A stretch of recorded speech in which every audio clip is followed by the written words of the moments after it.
Значи во понеделник попладне го имаме водителот на недела попладне, добро ни дојде Златко во студиото на Република. Нова емисија, значи нов старт. Колку што видовме во овие изминати 3 или 4 емисии, колку што се, гледаш да направиш нешто неконвенционално, нешто да е поинаку, да се трудиш. Како мислиш дека тоа го прима публиката? Мислам дека целиот концепт на емисијата е малку поинаков од тоа што досега сме навикнале да го гледаме, посебно во последните неколку години низ македонските телевизии.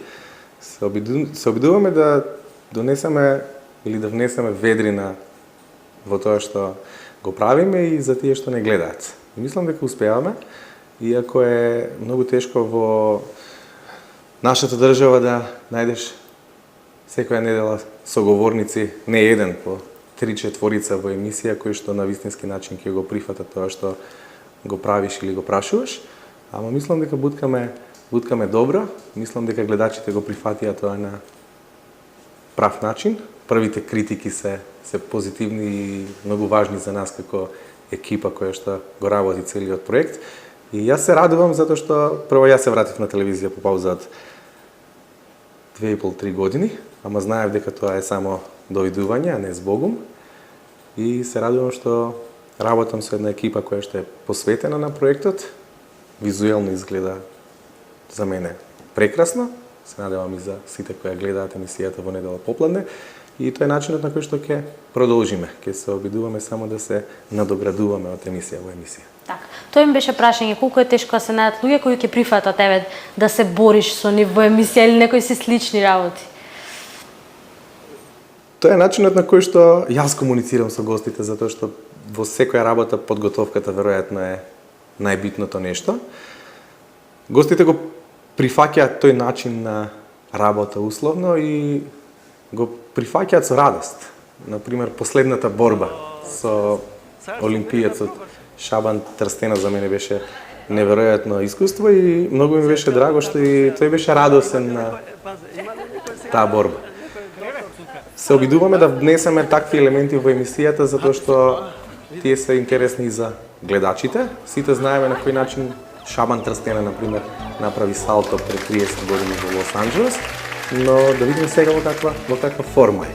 Или Борис Пауновски, кога ни објаснува за неговиот начин на работа во радио, или Рубин Смуратовски, колку е фанатик за Ливерпул, или Ева Скендеровска, на кој начин ја побарал дечкото од Црна Гора, кој што во еден момент ја сретнал во метро во Њујорк. И тоа се тие искуства кои што ги имаме, ги црпиме од некаде, ги даваме на гледачите и тоа ќе се обидуваме и понатаму да го правиме. Што сакаш, што ти е следен предизвик, пример? Некој од Македонија нешто да направи?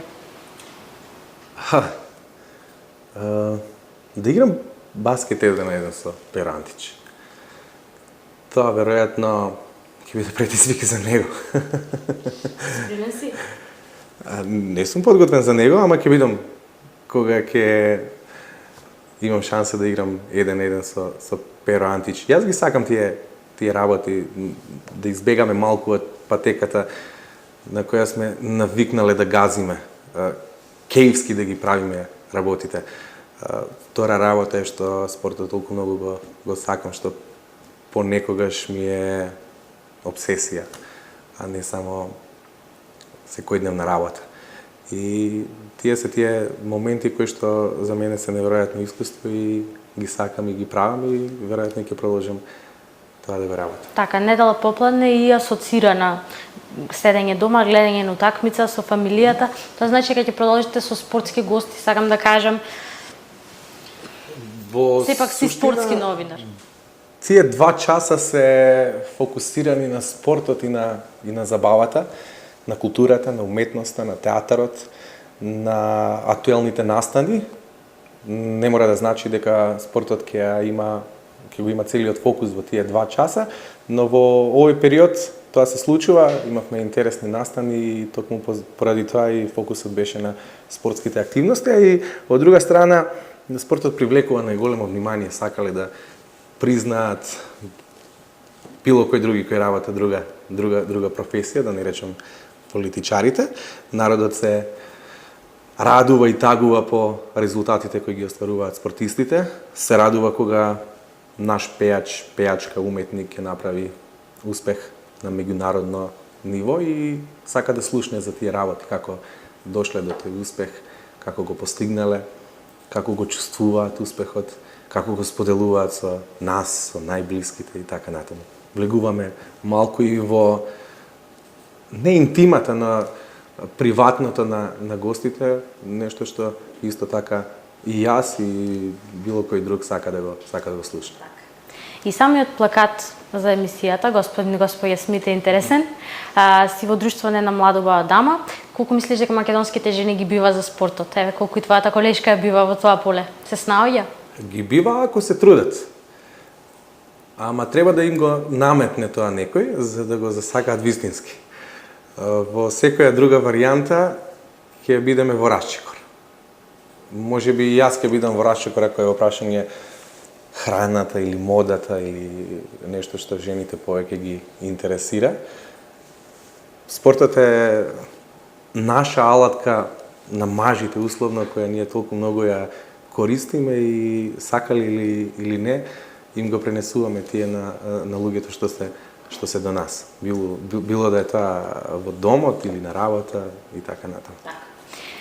Миленко, за тебе во еден момент кажа дека си брендон на македонското спортско новинарство. Како ќе го коментираш тоа?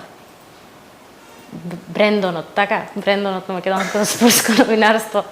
За човек кој толку многу поминал, зборам сега за Неделковски, толку многу поминал и сито и решето во спортот и во целото општество, да слушнеш нешто такво е комплимент, посебно што доаѓа од човек кој ретко дава такви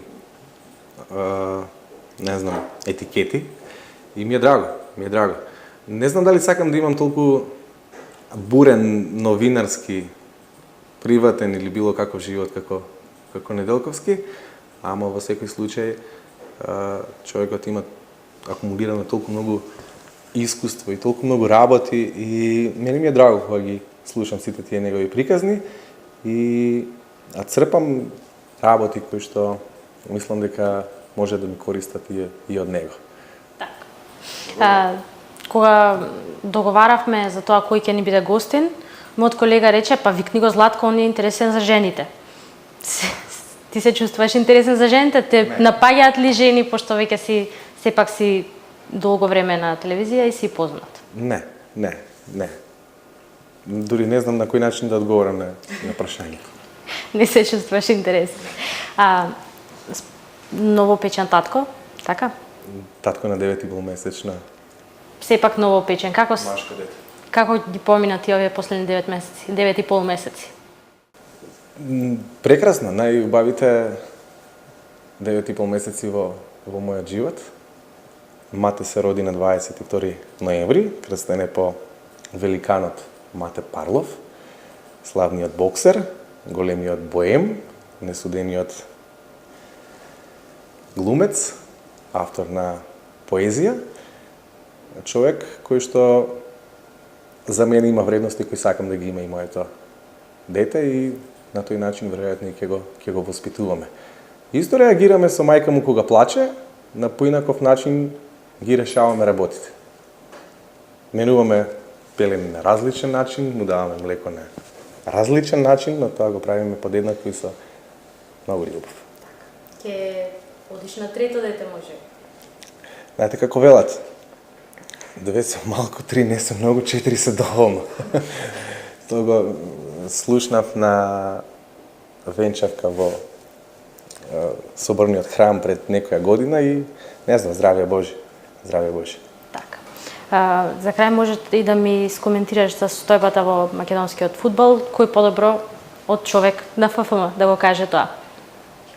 Ние се наоѓаме во една позиција во која што секој еден резултат може да биде само позитивен. Ги започнавме квалификациите за Европското првенство 2016-та, загубивме од актуелниот европски првак Шпанија, сега на гости ни доаѓа на 9 октомври Луксембург и тоа е надпреварот да се биде линија за Македонија. Ја бараме поддршката од македонската јавност, од истинските љубители на фудбалот Знаеме дека репрезентативците даваат се од себе кога го носат дресот со државниот грб.